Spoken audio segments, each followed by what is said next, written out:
The morning I came home from my first round of chemo, my husband was on the phone with someone who wasn't me. I heard him through the garage door before I even got it open. He was laughing. That low, easy laugh he used to save for me.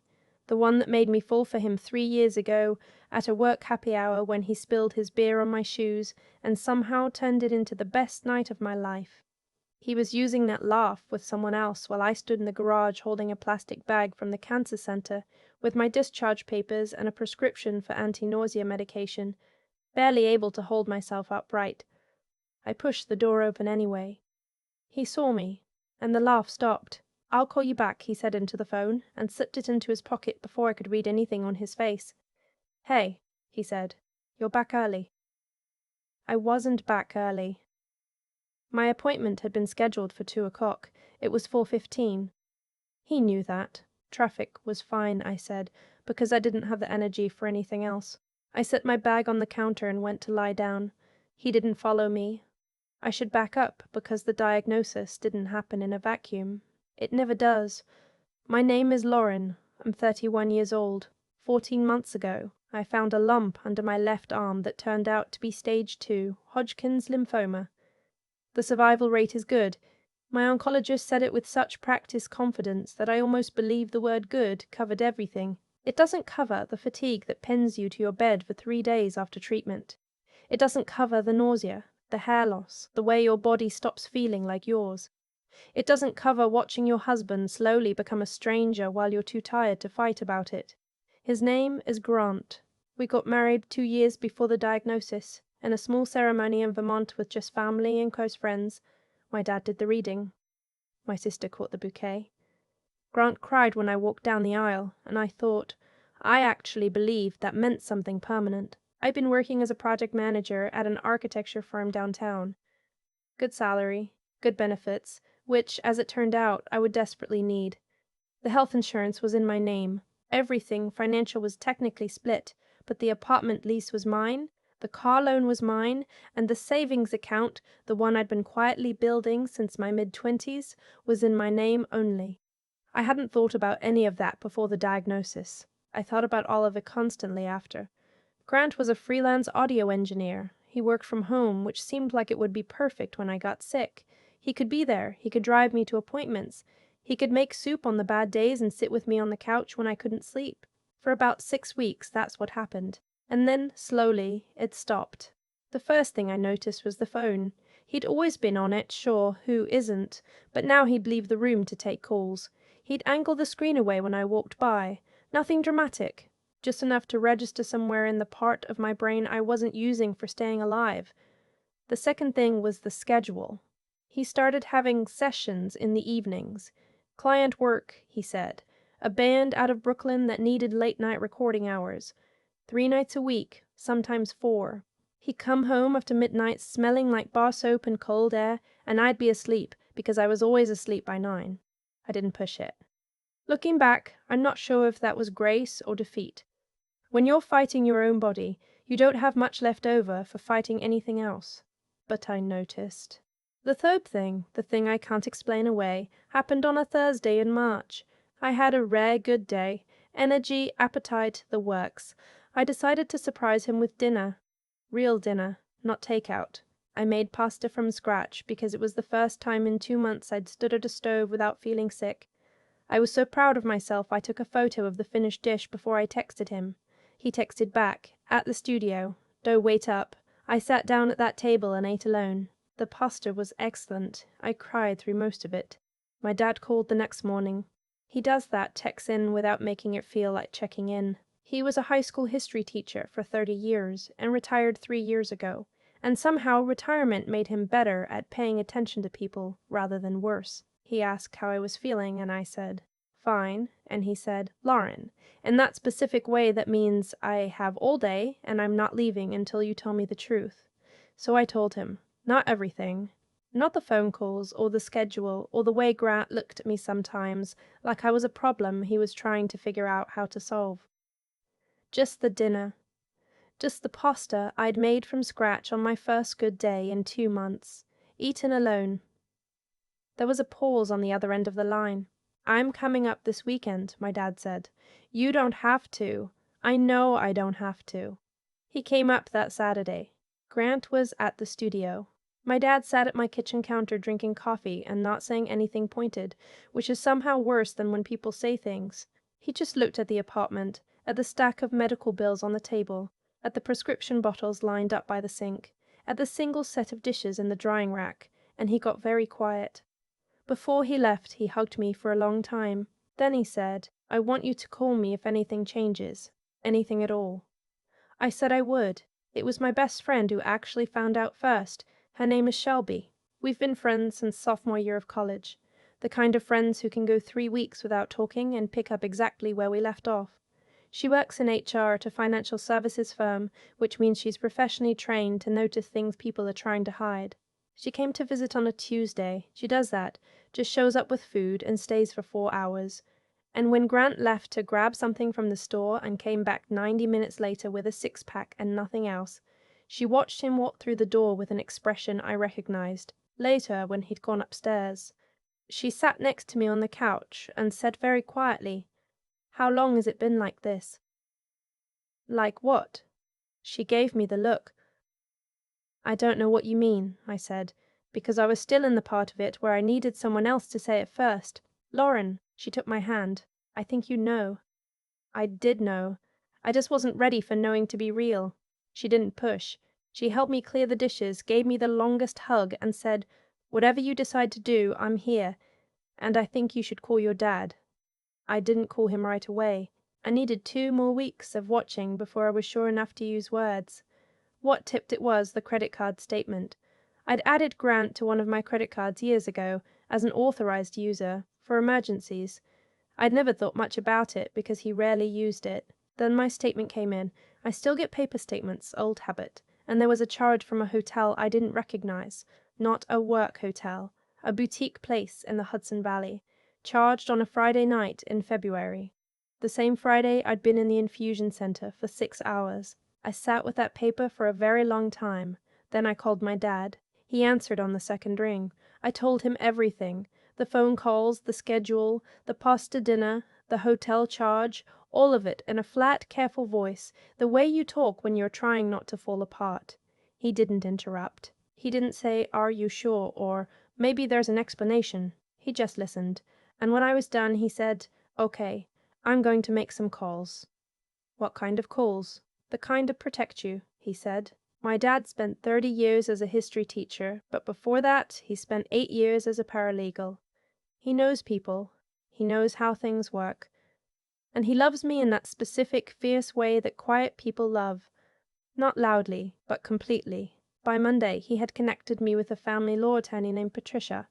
She was sharp, direct, and completely unintimidated by the fact that I started crying twice during our first call. She walked me through everything, what my rights were, what the apartment lease meant, what the credit card usage meant, what I was entitled to given the length of the marriage and my current medical situation. "The health insurance," she said. "Is it through your employer?" "Yes." "And he's currently covered under your plan?" "Yes." There was a pause. "That changes things for him significantly," she said. "Losing coverage mid-treatment is serious. We'll factor that in." I hadn't even thought of it that way. I'd been so focused on surviving that I hadn't thought about what leverage actually looked like. Grant didn't know any of this was happening. He came home that Monday evening with takeout Thai food and a vague apology for being absent lately. Work has been a lot, and I sat across from him at the kitchen table and ate pad thai and nodded and thought about Patricia's voice on the phone. We'll factor that in. It's a strange thing, knowing something someone else doesn't know yet. It takes up space in your chest. Every time he reached across the table for the soy sauce, every time he laughed at something on his phone, every time he said, "How are you feeling?" in that slightly too breezy way, I felt the weight of it. I wasn't ready to confront him yet. Patricia had advised me to wait until we had everything documented. My dad had said the same thing, in fewer words, "Don't move until you're ready to finish it." So I waited. Shelby helped me get into his email. I'm not proud of that, but I'm also not going to pretend I regret it. She's frighteningly good with technology for someone in HR, and within an afternoon, we had what we needed. Her name was Danny. She lived in Jersey City. They'd apparently been seeing each other for about 4 months, which put the start date somewhere around the time my second round of chemo began. The emails weren't explicit, but they were enough. Weekend plans. Inside jokes. A thread where he complained about the situation at home in a way that made my jaw tighten even reading it cold. The situation at home. That's what I was. A situation. I forwarded everything to Patricia. The conversation happened on a Saturday morning. My choice of timing, my choice of setting. Our kitchen. Coffee. I had made myself. Grant sitting across from me in the chair he always sat in, wearing the grey sweatshirt he'd had since before we met. I didn't raise my voice. I didn't cry, which surprised me. I'd expected to. I'd just put a folder on the table between us. Inside were printed copies of the credit card statement, a few of the emails, and the first page of the legal paperwork Patricia had prepared. "I want you to look at that," I said. He looked at the folder and then looked at me, and whatever he saw in my face made him very still. "Lauren, I'm going to need you to not say my name right now," I said. "I'm going to need you to just read what's in the folder." He read it. His face went through about 6 different things. He set the papers down and started to say something about Danny, and I stopped him again. "I don't need the explanation," I said. "I already know what happened. What I need you to understand is what happens next." I walked him through it. The lease was in my name. He had no legal claim to the apartment.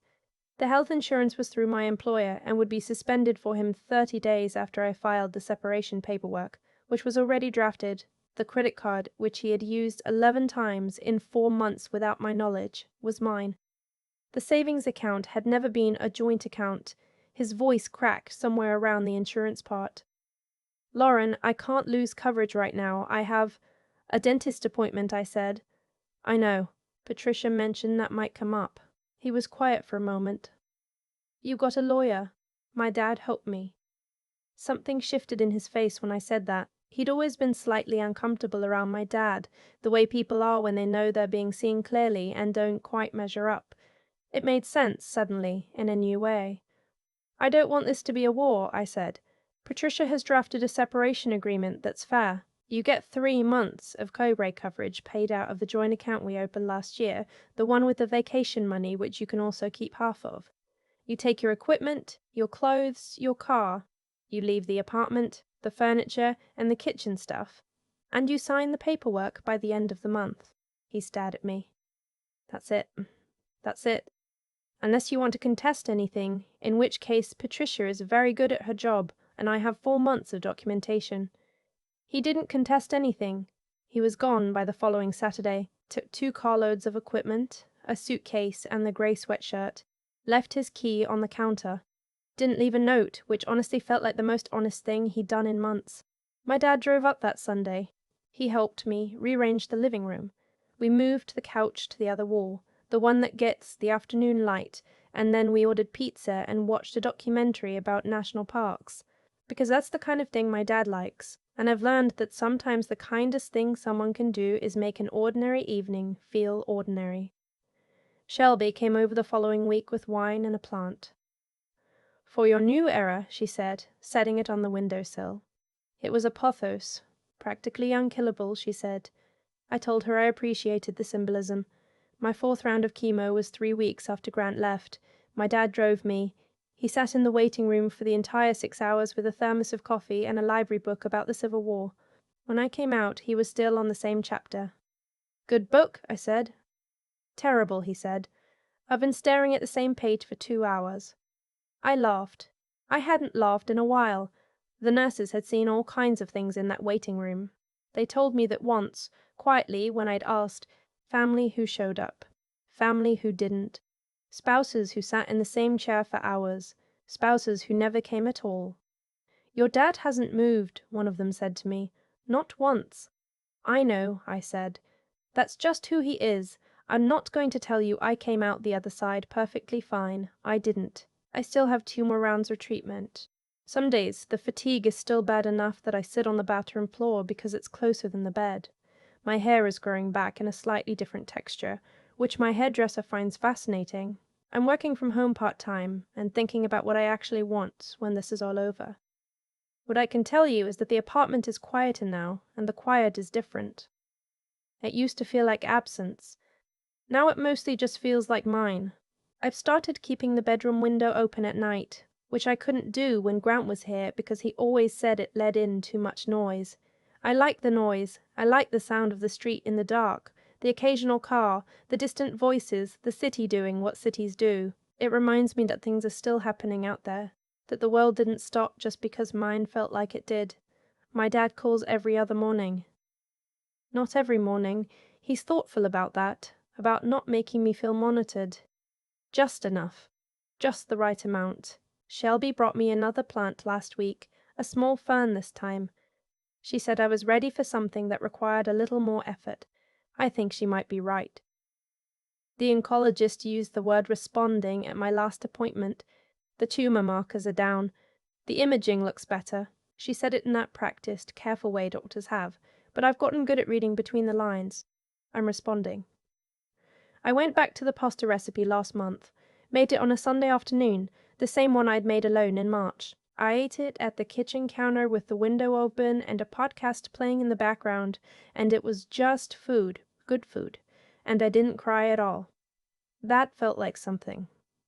It felt like the beginning of the thing that comes after. I've thought a lot about the timing of things, not in a mystical way.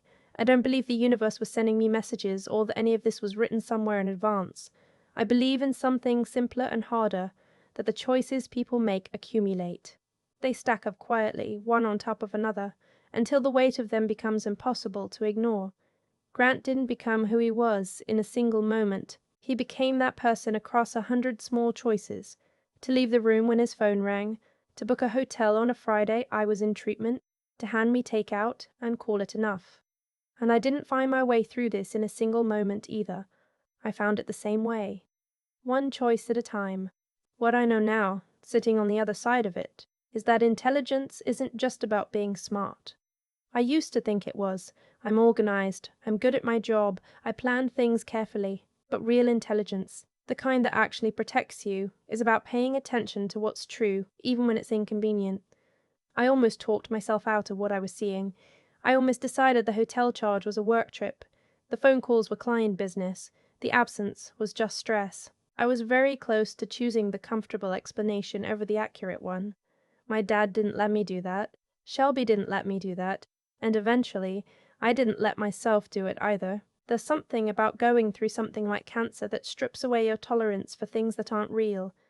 When your body is fighting that hard just to keep you here, you stop having patience for performances.